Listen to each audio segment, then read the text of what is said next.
Welcome to the Revenue Architects podcast. I'm Steve Keck with Bolt Today's CEO and resident Salesforce expert, Jay Umrani. Our podcast is tailored for revenue leaders navigating the evolving landscape of sales, RevOps, and revenue management. Today we have a special guest, Shawn Pillow, Director of Revenue Enablement at Chainalysis. Chainalysis offers cryptocurrency investigation and compliance solutions to global law enforcement agencies, regulators, and businesses as they work together to fight illicit crypto activity. Shawn, welcome to the show. Hey, thanks for having me. Welcome Good to to the be here. podcast. Shawn, why don't you give a quick introduction about you and then we can jump into it. Yeah, absolutely. Good to be here today. I've spent the last 10 plus years in revenue enablement. Came to revenue enablement, funny enough, not from an enablement background, not from an operations background, but actually having been a solution architect out in the field, working alongside account execs, customer success managers, and then came up through that organization and then found my way into revenue enablement a little over 8 years ago at the time, just called sales enablement, although either way, it would have been new to me. I've fallen in love with it and it really combines a lot of things that I'm passionate about and becoming an increasingly in space the last 3-4 years. Excellent. Okay. Basically, the first thing we like to talk about is what most people care about from a sales perspective is forecasting. So how do you, as a revenue enablement, but also with that sales engineering mindset, how do you help the team stay ahead of a curve, specifically around forecasting hygiene, aligning the sales and ops around some predictable growth? Yeah, so a couple of things. So one, in a lot of organizations, I think that forecast call can be it's either a little too private or a little too public, right? Meaning your forecast call is either a rep and a manager, or it's 30 people and only 7 to 10 of them have a quota for that particular quarter, right? Both of those are bad for a different reason. So first is make the meeting purposeful. So, a rep to their direct manager, that next level up to the next, and have that be a group session is one way that's really critical because one, it means that there's actually coaching, whether that's peer coaching or coaching down from a manager to a rep, or maybe an experienced rep coaching up to a new manager. That can happen in a forecast meeting too, right? Those are really powerful moments. But then two, it drives predictability and consistency. When the account execs know the things that are going to be the most critical, they can prepare for the meeting better. I think one of the things that I see is constantly a time waster in forecast meetings that lack structure is in your CRM of choice, whether or not the data in Salesforce is accurate.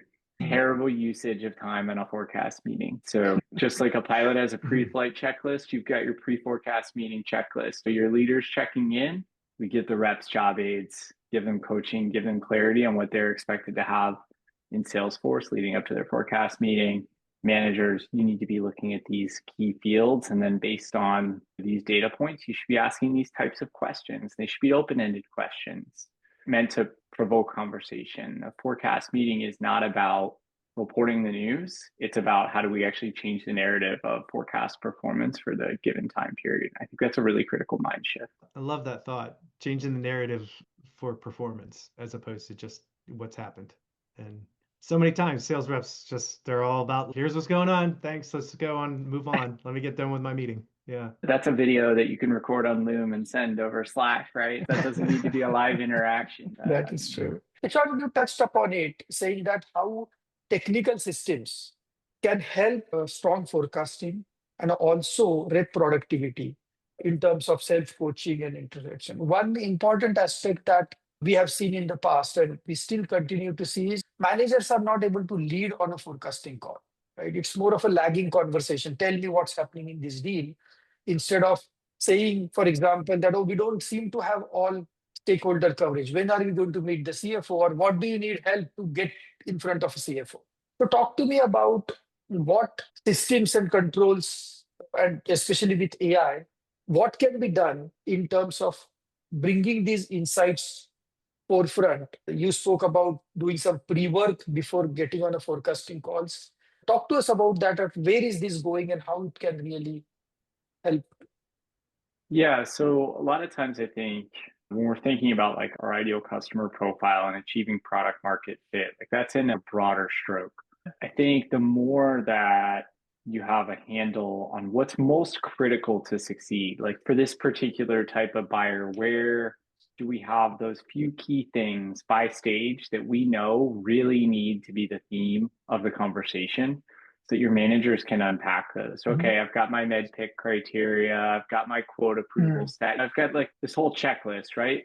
But think about, how do you strip that down to just the most critical things? How do you surface that, to your point, Jay, to drive a laser focus for the rep as they're preparing and they're doing their entry, of saying, hey, you're not seeing 10 fields here. You're seeing two things that are the most critical data points. Like, how many stakeholders do we have, and what's the distribution of those stakeholders across power?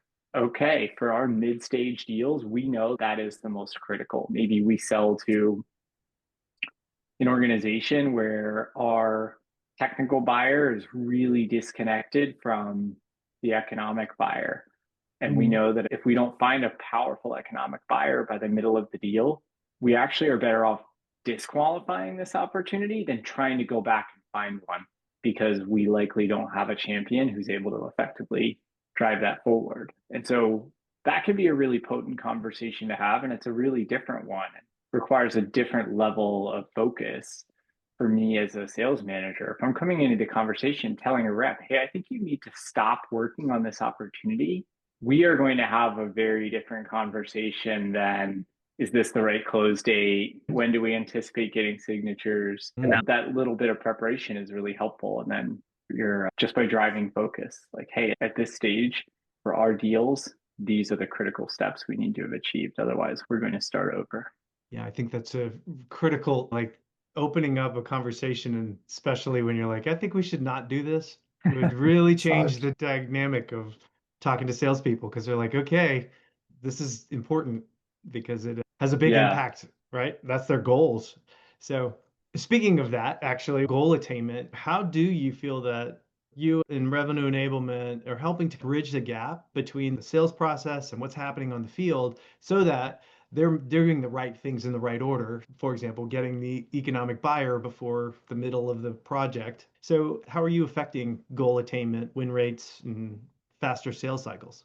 Yeah, so I think a lot of companies will tell you they have a sales process, and what they mean is they grabbed a methodology or they pulled a white paper from somewhere and they put the medpick fields into their CRM, and then they map them to the stages. And that's not actually a sales process. That's, anybody can do that.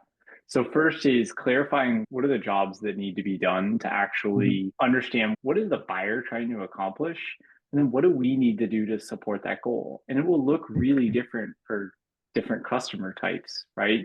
For instance, maybe you sell to a particularly innovative customer who's willing to take lots of risks because they are small to medium businesses. And if something goes wrong, they just go out of business. So they're willing to move forward maybe a bit more quickly in their procurement processes. If that's your customer type, then you need to be thinking a little bit differently.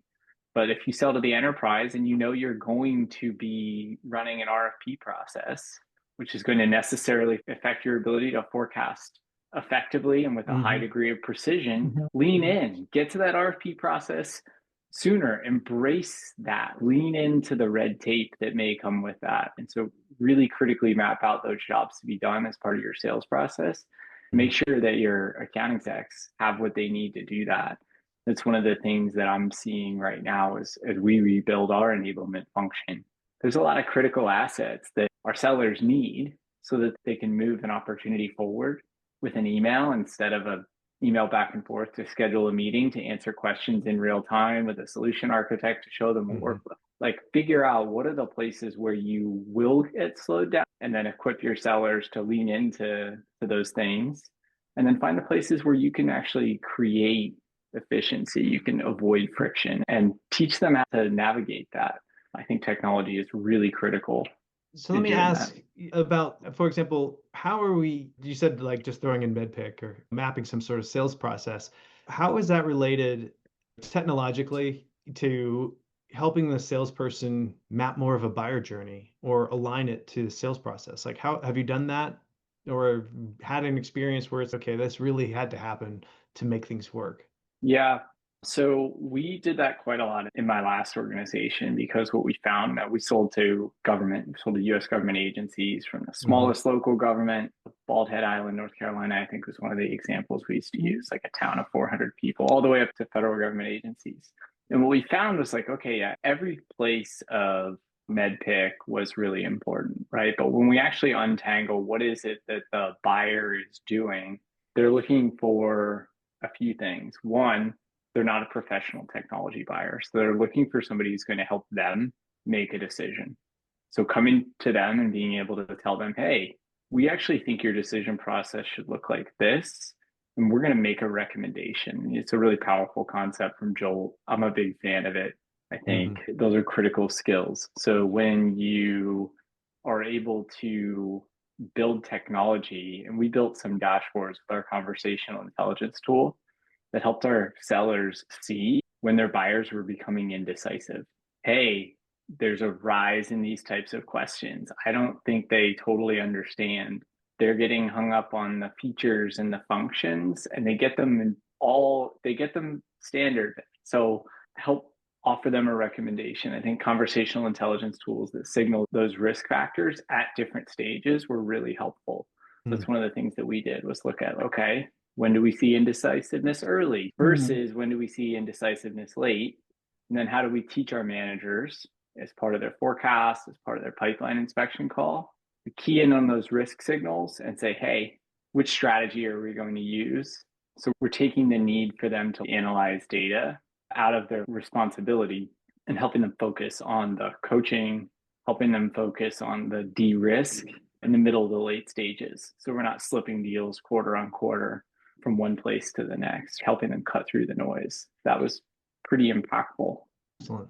Yeah. And the first time you stand up these systems, I think the thing that people should embrace is that you are not going to like how risky your pipeline suddenly seems when you first stand these things up. The truth of your pipeline?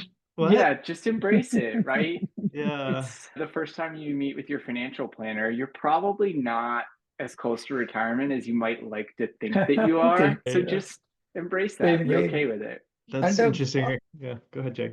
A very interesting analogy you gave, because for a sales guy, the most scary factor is a weak pipeline, more than how many deals he's working on. And one thing you touched upon about this RFP process, and I recall long time ago, my boss had told me that when you submit the RFP response, the sales starts from there.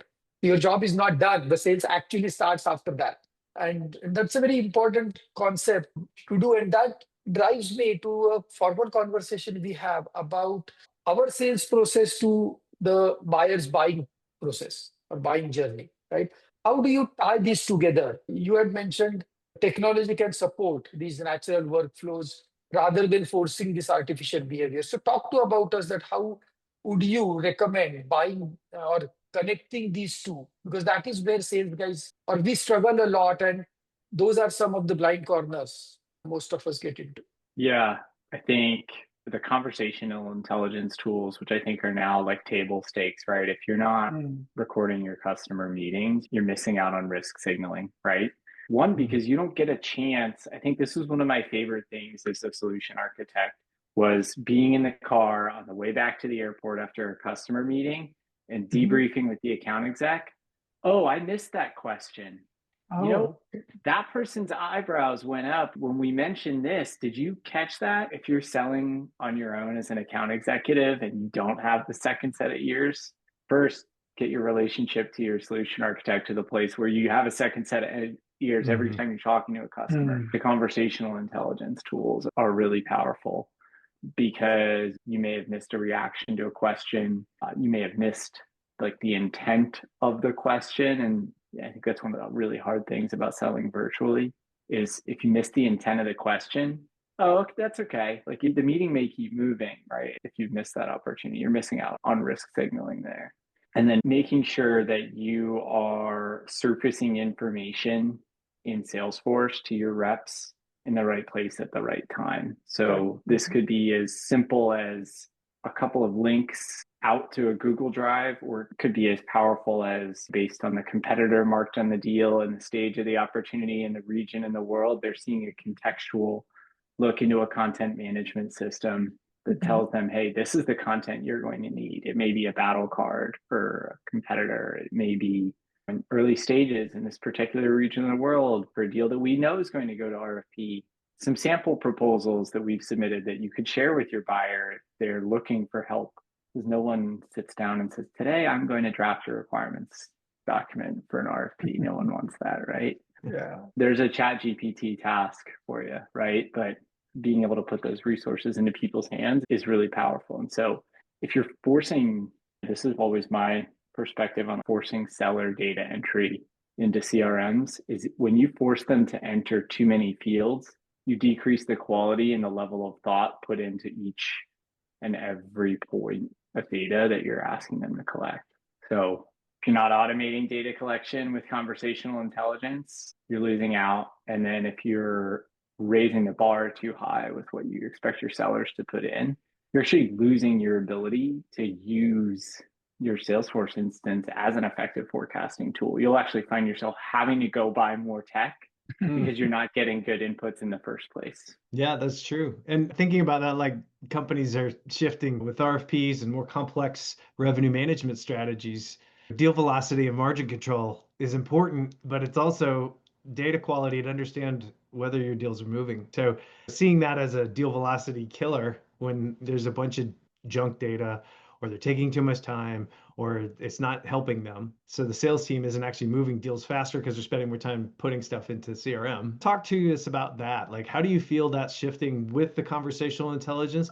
And what are you particularly advocating for these days? You can get conversational intelligence into it, but can you give us some more blocking and tackling as far as you see it?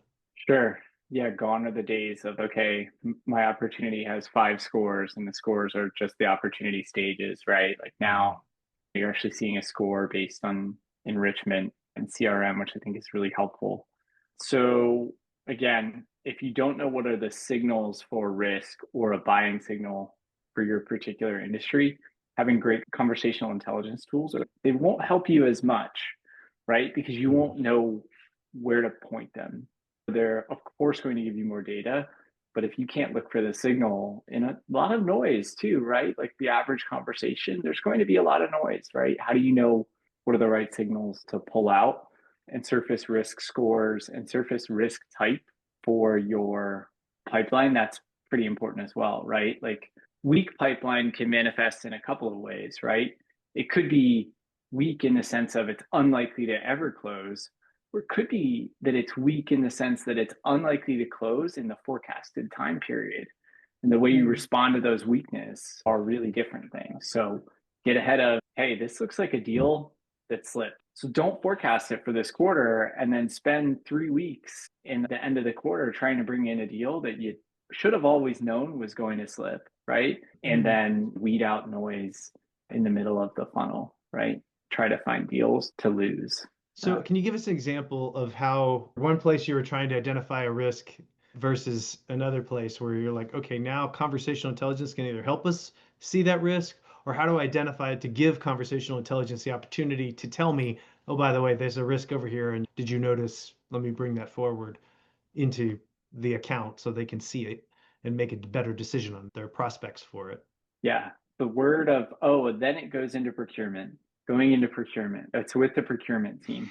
That, what we found this in my last organization, we're seeing it now too. For a lot of people, they think that means, okay, the deal is won. And you probably are supplier of choice at that point, right? Like you probably will actually win the business. However, you need to start doing the walk me, talk me at that point. Walk me through what happened the last time you had to work with your procurement team. If you get silence, if you don't hear a number, if you're looking at the transcript of the call and your call recorder of choice, if you don't see a number after walk me, now you know you have a buyer who probably has not done it. So just being able to coach the question of walk me, okay, and then they start, talk to me about what caused you to get hung up along the way. Talk to me about who else needed to be involved. Tell me about what were some other potential hurdles. That was one of the things that we've done in my last organization where we implemented Gong.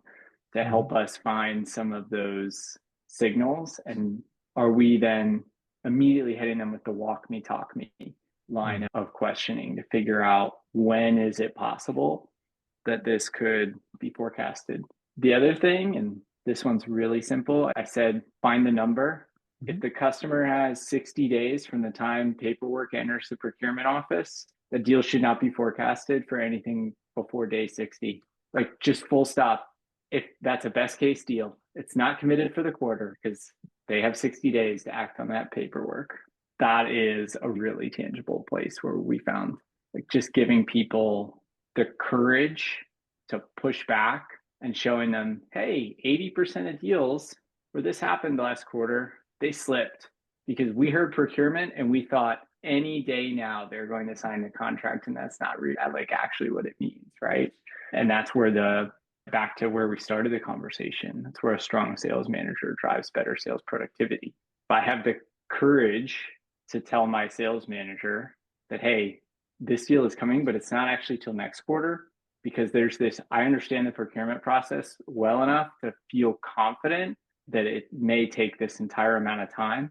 Now we can have a different conversation about what are the other deals where I can find signals that let me pull it forward, right? And that's where you want to have time spent on forecasting and pipeline management. That's where your revenue management becomes more impactful, right? Like, you may be able to speed up the aggregate deal velocity by pulling forward other things because a deal that you can't change the timeline of. Yeah, I think there's a real benefit to knowing, you're afraid that your pipeline might look weaker than you thought at first. But once you get through the process, you get comfortable with that pipeline thinness doesn't repeat itself because it's all now cleaner from this point forward. And then you're having a more honest conversation and you feel more safe to be able to say, hey, this deal's not closing this quarter. And your boss is not going to stress you either on that and say, let's figure out how to move what we can forward and maybe this one too if we're lucky. If we're not, that's fine. 100%. It's an atomic habits concept of the aggregation of marginal gains, right? If you are just constantly strengthening your pipeline a little bit over time, then what that builds up to over the long term is really impactful, and unlocking those opportunities to incrementally strengthen are really important. You just touched upon it, and I want to move to that topic because there is a big rise of revenue management that is coming up, right? People are moving from conventional CPQ to comprehensive revenue management strategies. Earlier, it was like I go through opportunity management, go through quoting, I get a signature and that's right. So talk to us about what is that revenue management concept, number one, and what implication does it have on typically the deal velocity and the margins? Yeah.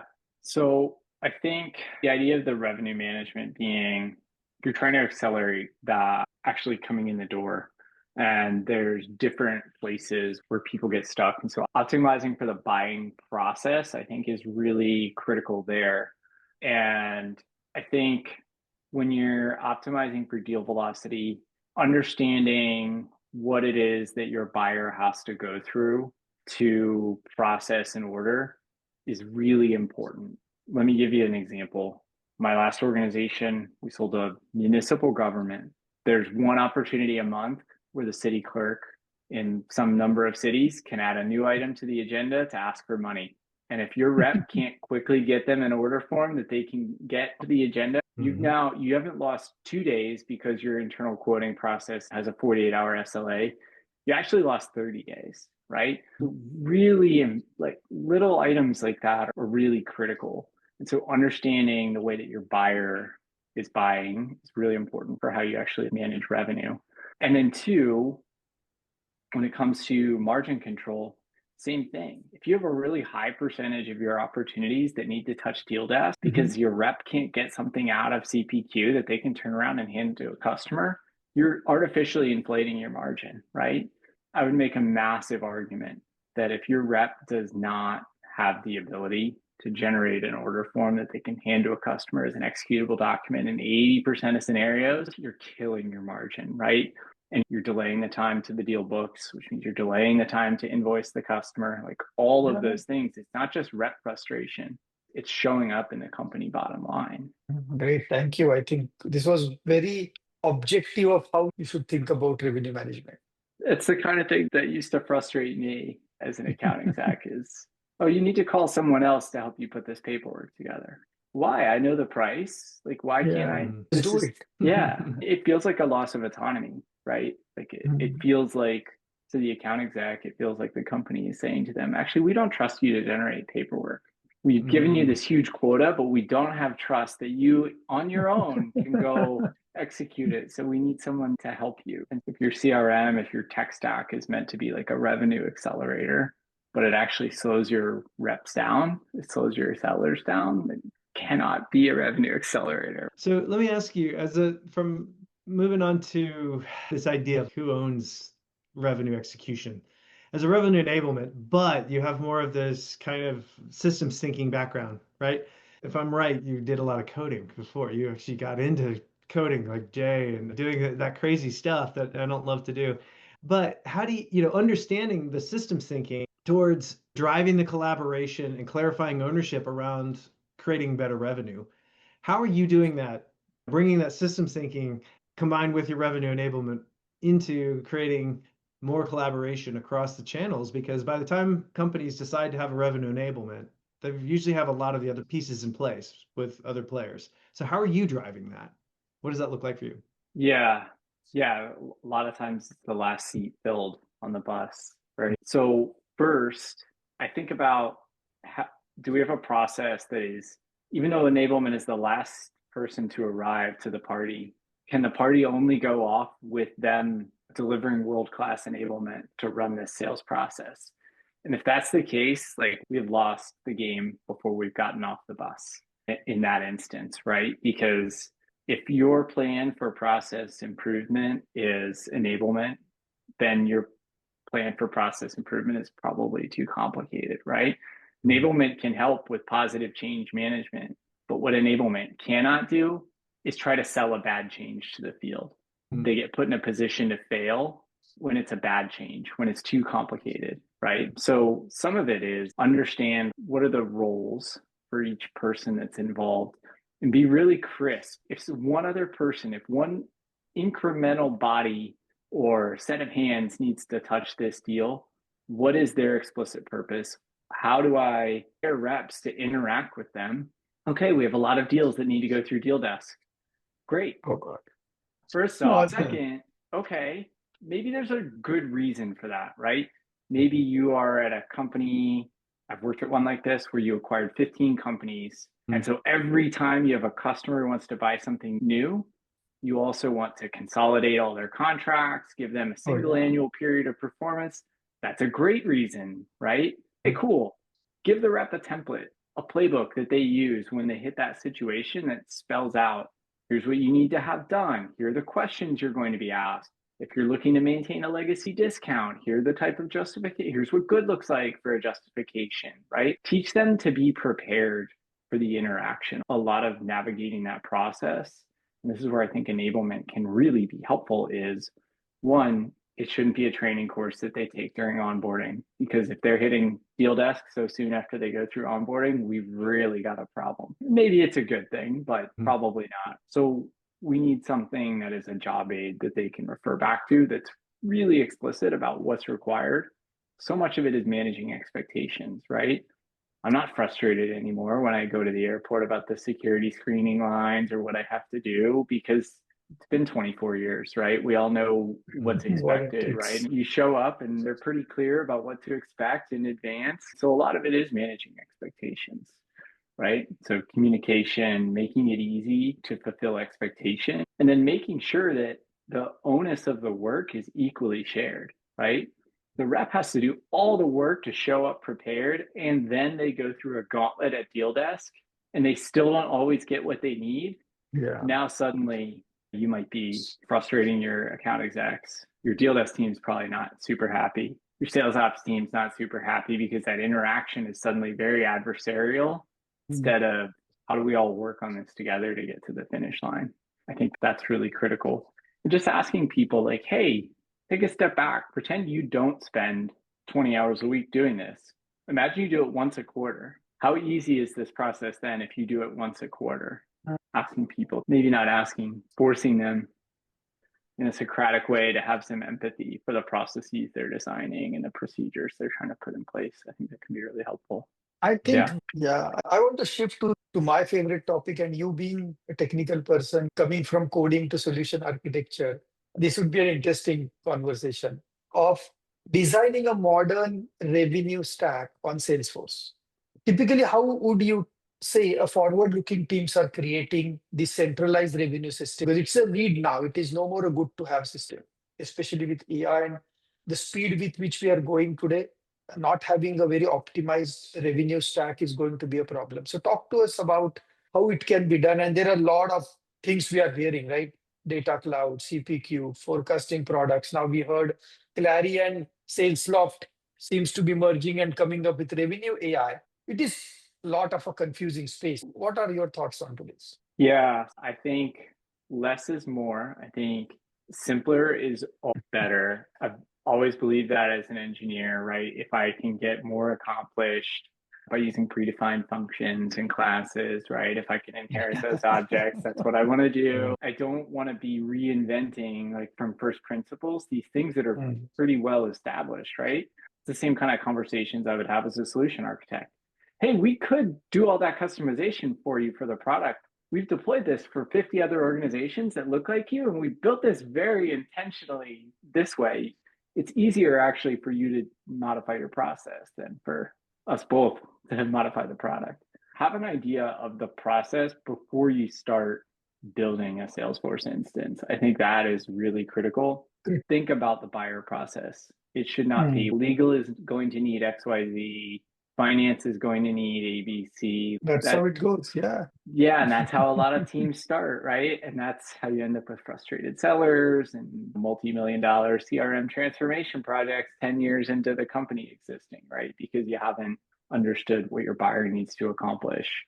So the other thing, I think forward-thinking teams are also getting their product organizations involved more intimately in CPQ. To understand that, hey, that pricing and packaging model that you, product manager, have devised in PowerPoint and Excel, when it meets the CPQ, it suddenly starts to break, right? It's suddenly really difficult and involves a lot of challenges. I think CPQ is a really powerful tool at representing a pricing model that makes a lot of sense. Unfortunately, a lot of pricing models are maybe challenging to unlock. I used to be of the opinion that I wanted to have all of my tools in one place, right? Everything that bolted onto Salesforce, I wanted to have as few tools as possible. I don't feel that way anymore because I think if you've really critically thought about your signals, you don't always need every piece of data to be in Salesforce. It's okay to just have a few critical fields there because if you do a good job of matching task and tool, and I think this is where enablement can be really helpful. And that's why I mentioned earlier that like jobs to be done.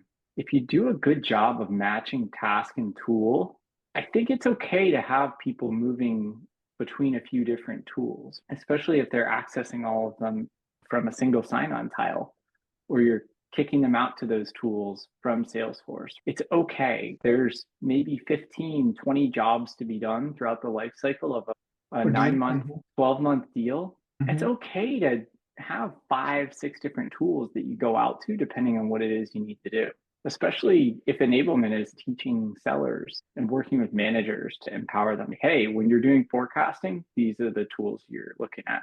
When you're doing your pipeline generation, these are the tools you're using. When you're evaluating and progressing pipeline, these are the tools you're using, right? When you break them down that way, it's actually, you can make these systems pretty straightforward, right? If you outline pretty clearly how people are looking. I would want to have tools that give me insight into pipeline risk. I'd want to have a tool. So that's where your conversational intelligence is really critical. I think like your buyer engagement tools, there's a million digital sales rooms out there. I became a HighSpot customer like 2019, and some of our best reps were the people that were just using the pitch. It wasn't a digital sales room. It was just a link where they can see some engagement back and forth, right? Especially if you have someone who's creating a high amount of early stage opportunities. That's how they start to vet, like, how serious is my buyer, right? I want a tool like that. I want conversational intelligence that helps me not just with the coaching and the rep performance, but how risky is my pipeline? What are the actions I can take to de-risk it? And then I would want, selfishly, I'd want to have an enablement platform that lets me really quickly and easily build content for my reps. But all of those things, like really, they've got to tie back to performance and give me a pretty simple and single pane of glass view. If I have to go implement Tableau just to get a sense of what's happening with my seller performance, I've done something wrong, right? Like I am measuring too many metrics from too many different places, and I'm not capturing the right ones in Salesforce, right? If I have 15 different fields for ARR and some of them have been deprecated and some of them are right, and you Oh need to gosh, intimately tell me know our about data that. schema to build a report, like that's a problem, right? If I have that, but then I can't see how many days was this opportunity in each of the preceding stages, that's a real problem, right? So be intentional about what are the things that you want to capture later that you don't care about now. Because when you start trying to connect all of those other tools to Salesforce, that's when you actually start to feel the pain, in my experience. So do you find that, thinking of it this way, you've mentioned mapping both the sales process, aligning it to the buyer journey. If you do a good job of that alignment architecture, a lot of this, it seems like to me, as a salesperson, a lot of what you need reveals itself. If you do the hard work of aligning the buyer journey out and actually thinking about it, what are they going through when they hit procurement or whatever? What does it look like? Align your sales process to those things so that the what data needs to be where, how enablement can come alongside and assist you. Hey, need to get here through an economic buyer. Here's how to learn about an economic buyer. Break out, watch this video, do some training, get back in, go get your economic buyer, right? All of those things seem to lay out in the architecture if you do the front work of the strategy first, right? Yeah, that's right. I think the other thing too is if you have a good understanding of the criticality of each of those jobs to your particular sales process, when you think about other technology, you also think, okay, do I want to buy like good, better, best version? Maybe this stage of my sales process is so critical that I will buy the best version of this tool. Here's where I'm willing to pay a premium. Gotcha. And then here's where I'm willing to just have good enough, right? Because that's not a critical component. Or maybe I have 5 sellers who will need the best version of the tool and no one else needs it, period. Yeah. Like a deal desk thing where the CPQ is all in deal desk because they are the ones that know how to put it all together quickly. Yeah, exactly. And if maybe that's your way of speeding up rep productivity, or hey, I have 5 sellers who need to do high volume outbound prospecting. Great, let's get them a tool, right? Like the days of everybody gets a license, I think, are in the past. But you can only do that if, hey, in this stage, these type of sellers have to do this job because this type of buyer expects it. And so we've given them a tool to do that job. I think that's really critical too. This is probably not an unpopular opinion, although I've never worked somewhere where if sales isn't driving the business requirements for Salesforce, then I think you probably are going to end up in a spot too where you're having to bolt a lot of things onto it, right? Yeah. It's one of those things where you go in and you build all this stuff, you launch it, and then the first sales guy in 5 minutes says, "Oh, it doesn't work for this scenario." And you're like, did you not want to involve them beforehand since they're the ones that Yeah. are going to live in it? We don't want sales to be involved in designing requirements. They're going to tell us to just open it up. They're not booking business. The rest of us are not collecting paychecks. Like that is, unless you're running a pure product-led growth strategy, then in which case you have a different set of challenges. But cool. As you wrap up, I'd love to hear a little bit about what was the impetus for you to really move into revenue enablement? What was like that spark that was like, okay, I've been doing all of this other stuff now. Why am I taking on this type of role, which is a distinct, as you said, last person on the bus kind of role? So what happened to you for that? yeah, so a couple of things. I first got exposed to enablement at my last organization. We went through a Salesforce transformation, a sales methodology transformation, and I was really excited about it. And I found that I wanted to help other people learn. I wanted to help them learn how to use Salesforce. I wanted to help them learn the methodology. And those two things were tied because we implemented Salesforce alongside implementing a methodology and a process. We did them at the same time. They were mutually reinforcing. Way to do it. So it's helpful. It makes you want to do enablement when you get to see what does it look like when it's done well. So that was awesome. Yeah. And then you start doing it on your own and you realize, oh, that's actually, you often don't have the opportunity to do it the right way. So you've got to figure out, like, what are the compromises that I can make? What are the places where we can under engineer a little bit, right? What are the tolerance thresholds that we're willing to accept, right?